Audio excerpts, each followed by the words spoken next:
Parliament started again today and it didn't talk about the biggest disaster of the Albanese government. It's a catastrophe that threatens our future and it's masterminded by the most dangerous man in this government, Energy Minister Chris Bowen, who today actually had the hide to boast he'd overseen a success. Over the last 3 years, we have now seen 4 gigawatts of dispatchable energy enter the grid, Mr Speaker. Off under them, on under us. And that's in addition to 15 gigawatts of renewable energy as well, Mr Speaker. We know that we need more electricity for more reliability and for lower prices. Now, true, there was a brief debate today on the government's broken promise that its green plans would cut your electricity bills by $275. What a laugh that turned out to be. But there was none on the Albanese government's wider plans to produce clean energy, actually now being in chaos. Now, in a way, it was a symbol of it today, a wind tower west of Geelong having a blade ripped off last night by the wind. It's supposed to be turning into electricity. But more serious, in the past 24 hours, there have been 2 very big signs of Bowen's catastrophe and of a growing panic that it's causing. The first is more business groups now freaking, saying, well, yes, we need renewables. Don't call us climate skeptics. But Labor's plans are killing us. Yesterday, that was said by the organisation, as I told you, that covers businesses that supply food to shops and restaurants. And they've got big freezers and fridges, and they've warned that power prices under Labor have gone up 50%. They can't handle it. And today, 3 more organisations sounded a similar alarm. The Council of Small Business Organisations said energy bills are crippling the ability for operators to stay in business. The Chamber of Commerce and Industry, Labor's target of getting to 82% renewable energy by 2030, is that realistic? I think that's doubtful. And a plea for lots more exploration, production and energy generation using gas in the interim.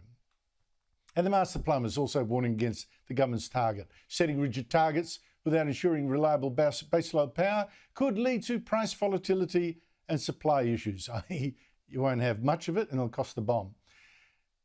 But to the second new sign, and it makes me think, if Chris Bowen were in private business, he'd be fired. I mean, almost every month, another one of his global warming schemes hits the wall. And today, yet another. Bowen has been throwing your money at green hydrogen. This is a plan to use massive amounts of wind and solar power to make hydrogen from water.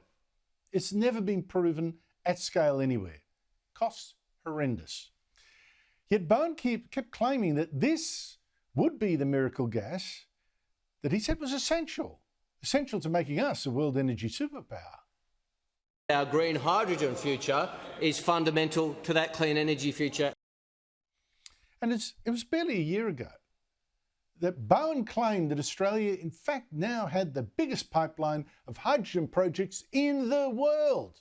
In fact, 6 were in line for $2 billion of handouts of your money that Bowen was offering under his Hydrogen Head Start program. Just 1 year later, 1 year, half of those 6 projects have already collapsed or are in huge trouble. Now, the latest, a planned green hydrogen plant in Western Australia called H2 Kwinana. Oil and gas producer BP has now just put that on ice, as well as another clean fuel project. Last night, of course, I told you about the second one of these projects in Gladstone, now in huge trouble after the Queensland government refused to tip another $1 billion into it. And before that, there was a third. There was Origin Energy, walking away from another one of these schemes that Bowen had been touting. Under an Albanese Labor government, Kurri Kurri and the Hunter Valley will be at the heart of the hydrogen revolution. Now, green hydrogen is, as I warned as a layman years ago, too expensive. So Bowen's plans are falling apart, often with your money going down the drain. For instance, last year, he even promised money for a green hydrogen hub in Tasmania. Our green hydrogen future is fundamental to that clean energy future. But since then, Woodside Energy, another energy giant, has joined Andrew Forrest Fortescue in walking out of that scheme as well. And you've got to ask, what green scheme, backed by Chris Bowen with your money, hasn't been in strife? I mean, his rollout of wind and solar factories and transmission lines, late or over budget. His target to get Australians to buy more electric cars, that's in huge strife too.